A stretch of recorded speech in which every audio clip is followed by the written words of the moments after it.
Bien-aimés frères et sœurs en Christ, c'est frère Franck qui vous parle depuis le Centre missionnaire international de Krefeld en Allemagne. Nous rendons gloire à Dieu pour ces réunions particulières que nous avons eues et nous disons ceci pour la gloire de Dieu. Les gens venant de toute l'Europe, de différents pays et venant hors de l'Europe, ont pris part aux réunions. Les gens ont conduit 1650 km pour prendre part aux réunions. Et nous devons dire, et ceci c'est aussi pour la gloire de Dieu, la parole devient de plus en plus précieuse pour nous. Et aussi la révélation que le Seigneur notre Dieu nous a donnée par l'ouverture des 7 sceaux.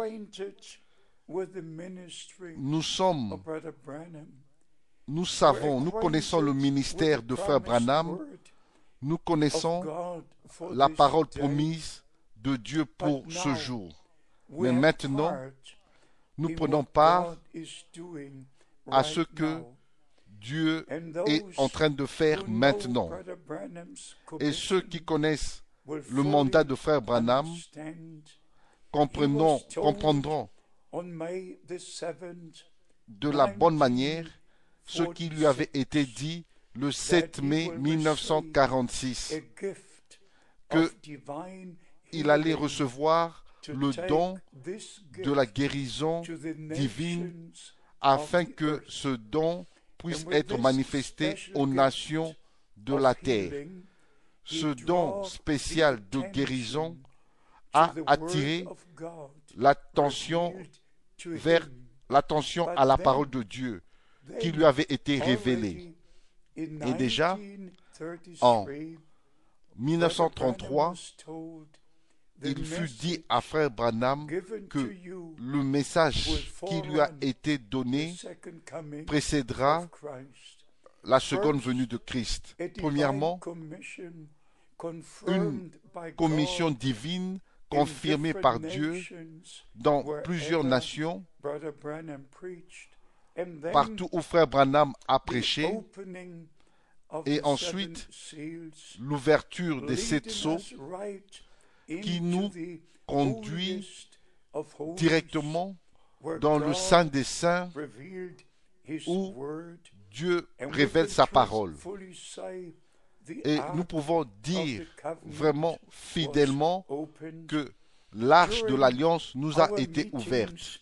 Pendant nos réunions, nous avons partagé particulièrement ce qui est écrit dans Lévitique chapitre 14 et Lévitique chapitre 17, en montrant que tout devait être sous le sang et aussi moins d'huile.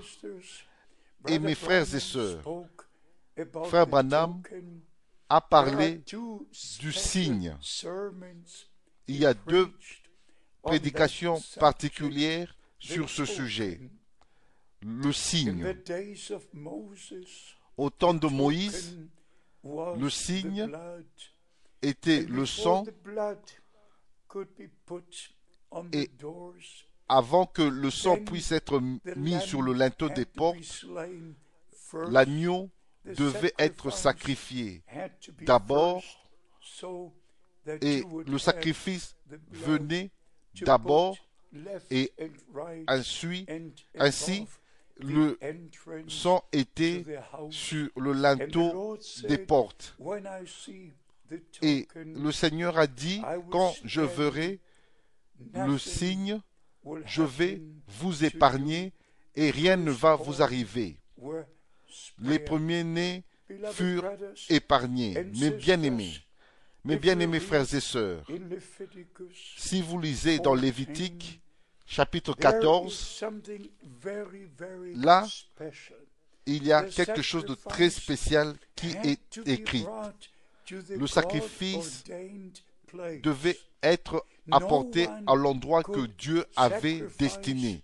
Personne n'avait le droit de sacrifier partout où il voulait, mais Dieu avait un ordre divin. Où et quand et comment cela devait être fait. Et ensuite, quand ce sacrifice était apporté, le sang, vous pouvez lire dans Lévitique chapitre 14 et spécialement au verset 14, le sacrificateur prendra du sang de la victime de culpabilité, il en mettra sur le lobe de l'oreille droite. Le sacrificateur devait mettre le sang sur le pouce de sa main droite et sur le gros orteil de son pied droit. Ainsi, tout le corps était placé sous le sang qui a été versé, sous le sacrifice. Et ensuite, d'en haut en bas, tout le corps n'était pas seulement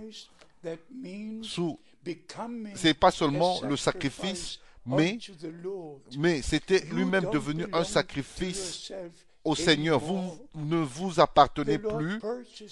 Le Seigneur vous a racheté et vous lui appartenez.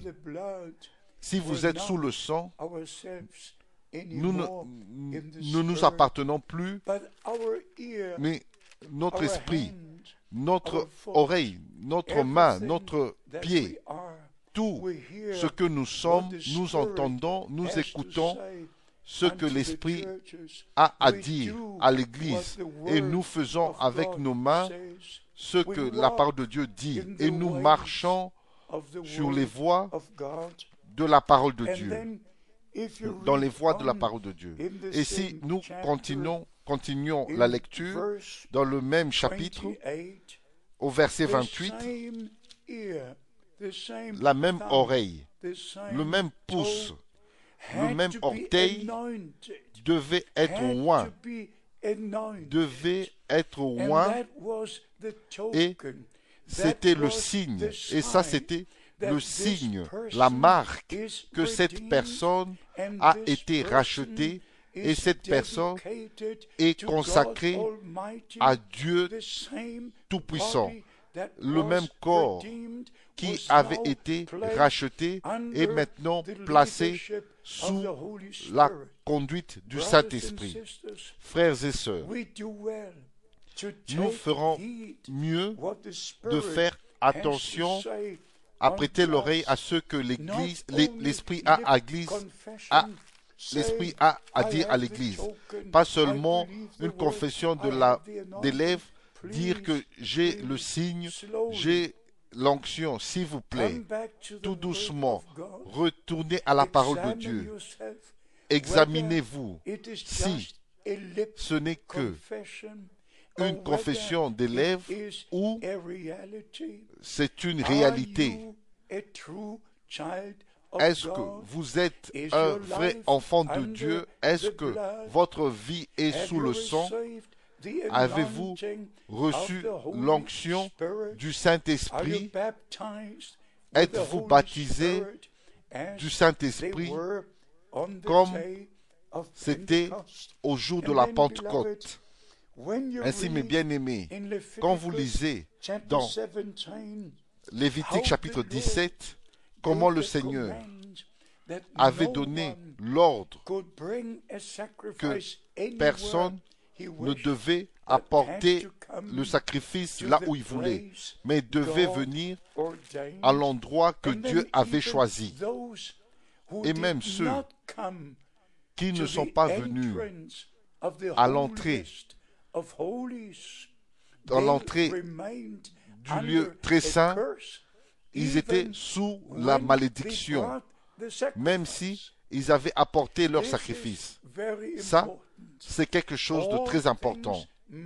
Tout doit être fait selon la parole de Dieu. Si ce n'est pas selon la parole de Dieu, ce n'est pas dans la volonté de Dieu. S'il vous plaît, lisez Lévitique chapitre 17 et dans la prière et demandez au Seigneur de vous parler, de vous montrer ce que nous trouvons dans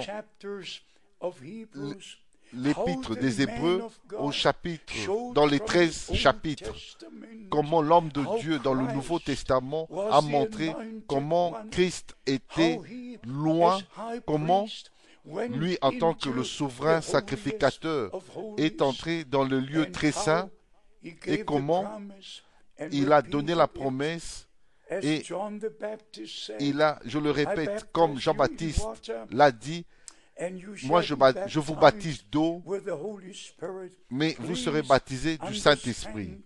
Mais s'il vous plaît, comprenez que ceux qui sont sous le sang doivent être loin, doivent être consacrés à Dieu, au Dieu Tout-Puissant.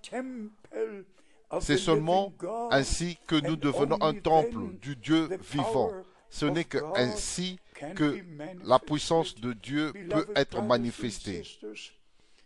Mes bien-aimés frères et sœurs, je suis celui qui est parmi le plus reconnaissant de ce que Dieu a fait dans notre temps. Comme vous savez, j'ai connu Frère Branham pendant 10 ans. Je suis un témoin oculaire, auriculaire de son ministère. Et je suis reconnaissant envers le Dieu Tout-Puissant qu'il n'y a aucune incompréhension en ce qui regarde Frère Franck à l'égard du message du temps de la fin. Et il n'y a pas d'incompréhension pour Frère Franck avec les Écritures. Mais comme je dis, il y a une harmonie complète entre le message et la Bible.